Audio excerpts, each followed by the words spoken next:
13 বছর বয়সের একজন মায়ের 7 মাসের সন্তান থাকা অবস্থায় তার স্বামীকে রেখে স্বামীর বন্ধুর সাথে পরকীয়া করতেন সেই না আছে যে আমার বন্ধুর সাথে কথা বলে ও বাচ্চা নিয়ে চলে যাবো তার কাছে। তো আমার বন্ধু অনেক বুঝাইছে, তো কিন্তু ও বোঝে নাই।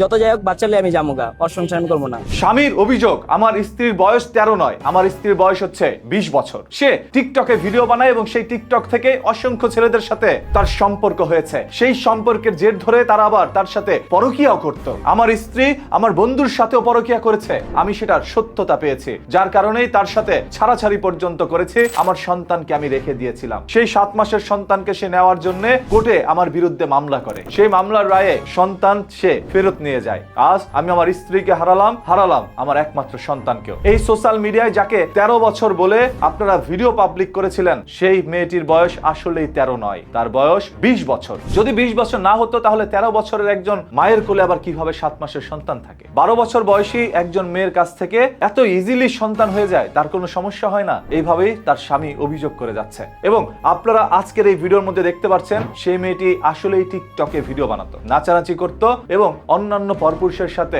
সুসম্পর্ক করেছে। মাঝে মাঝে কারোর সাথে নাকি পরকীয়ার মতো প্রেমেও আকৃষ্ট হয়েছিল এই নারী। আজে বাজে ছেলেদের সাথে কথা বলে, অনেক ছেলেদের সাথে কথা বলে, আমি অনেকবার ফোনিং করছিলাম তাদের।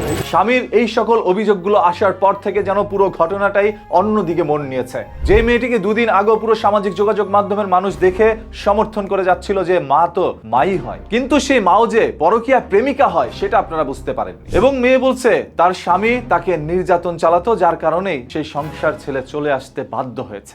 না, সেই ক্ষেত্রে আমার আর যাওয়ার কোনো ইচ্ছা নাই, কারণ ও আমারে অনেক নির্যাতন করে এবং মাইরা ফেলারও চেষ্টা করছে, বালিশ পা দিয়া অনেক কান্নাকাটি করছে ওর কাছে। 13 বছর যদি বয়স হয়ে থাকে বর্তমানে, তাহলে তিনি যখন বিয়ে করেছে তখন তার বয়স ছিল 11 বছর। 11 বছরের একটি মেয়ে ঘর থেকে বেরিয়ে গিয়ে আরেক ছেলেকে বিয়ে করে, তাদের পরিবার তখন কি করে? কোন কাজে এই নাবালক নাবালিকাকে বিয়ে দিল সেটা এখন প্রশ্ন। আপনারা সবাইকে দেখাচ্ছেন, কিন্তু কাজীকে কেন দেখাচ্ছেন না? কাজীকে ধরেন, আরো তথ্য জানতে পারবেন। যেমন স্বামী দেখাচ্ছে আমার স্ত্রীর বয়স 20, এই যে কাগজপত্র আছে, সেই কাগজপত্রগুলো কি আসলে সত্য নাকি সেগুলো ভুয়া ভাবে বানানো হয়েছে, সেই তথ্য জানতে চাই আমরা। আদারওয়াইজ এইখান থেকে ইন্সপায়ার্ড হয়ে, মানে অনুপ্রাণিত হয়ে এখন অন্যান্য ছেলেমেয়েরাও এই অল্প বয়সে বিয়ে করে তাদের জীবন ধ্বংস করবে একজন নবজাতক সন্তানের জীবন, যে বাবা ডাক বলার আগেই বাবাকে ছেড়ে দিতে হবে। বাংলাদেশের আইন অনুযায়ী একজন মেয়ে 7 বছর পর্যন্ত সন্তানের দাবি করতে পারে। পরবর্তীতে সেই সন্তান যখন আবার বলবে আমি আমার মায়ের কাছেই থাকবো, বাবার কাছে যাব না, তখন বাবা তার সন্তানকেও পাবে না।